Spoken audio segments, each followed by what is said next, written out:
talk about Michael Jordan, you talk about Tiger Woods. They all talk about like their competitor. These guys they'll rip your head off. They're just these insane guys. But I don't feel like that adjective is applied to you when people are discussing you. It has to be in there, right? It's not all talent. No, it cannot be all talent. I mean, I've worked hard, and I think it's got to be sort of that fire and ice. And I think I'm more in the part where I love winning, and the other guys are maybe more in the I hate losing bit, you know? And because I really enjoy winning, I enjoy playing, maybe I don't show it, but I have that grit.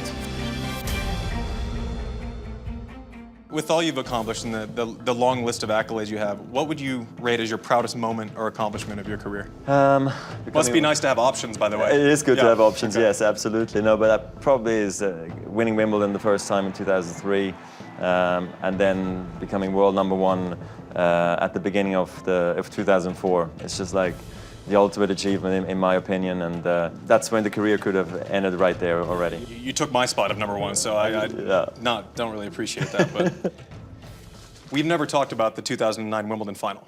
Right. You go into the locker room, and I'm at my locker, being very emotional, breaking down. It was a heartbreaking loss, and the thing that I remember is your team coming in, and you giving them like silent fist pounds and kind of giving them hugs, but it was in a very reserved manner, because it was like you were taking into consideration that this was hard for me.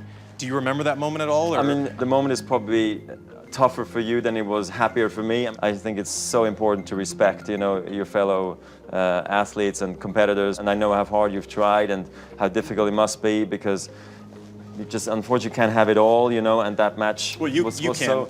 Well, you selfish bastard. Sort of, but no, but seriously, I mean, you deserved it so much, and I just think that was for me a totally normal thing to do and nothing extraordinary, really. Well, it was impressive to me, and I certainly appreciated it. If you had to choose one person who's had the biggest impact over the course of your career, who would that be?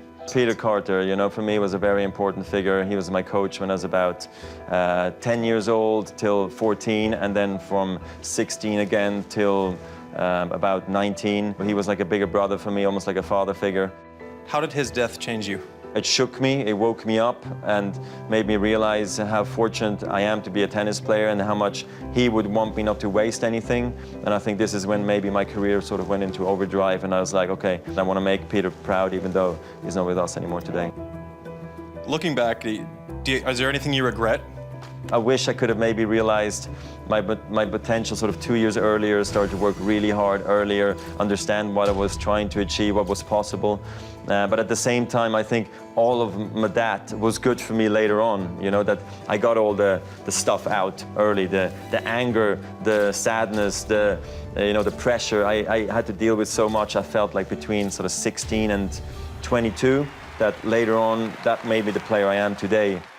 So the storyline's coming into the US Open. There's a weird number next to your name in the draw. It's number 7, which just looks foreign. How do you react to that? I'm more focused on myself than what the people are saying or what people think of my game, because I was struggling with a bit of a back thing. My confidence maybe went away for a little bit. I feel really confident again and know that I have got a chance, whereas maybe, you know, like a month or 2 ago, I was really not sure.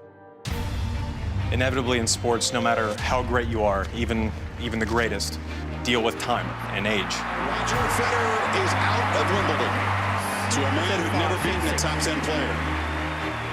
What's the hardest part for you as far as, you know, realizing you're mortal? I'm aware that it's been a difficult year. I'm sort of fighting back, you know. When you're younger, 17, 19, 21, you have a bad back half a day, and then it's all gone. Then it becomes 2 days, and then all of a sudden, next thing you know, it's like 5 days. That's when it becomes unsettling and not a lot of fun when you're playing too often with pain. But I think it's going to be definitely more the mind and the body dictating how long I can play. But I mean, if I take care of it and I have passion for it and the results are still there, I think I'm going to still play for some time.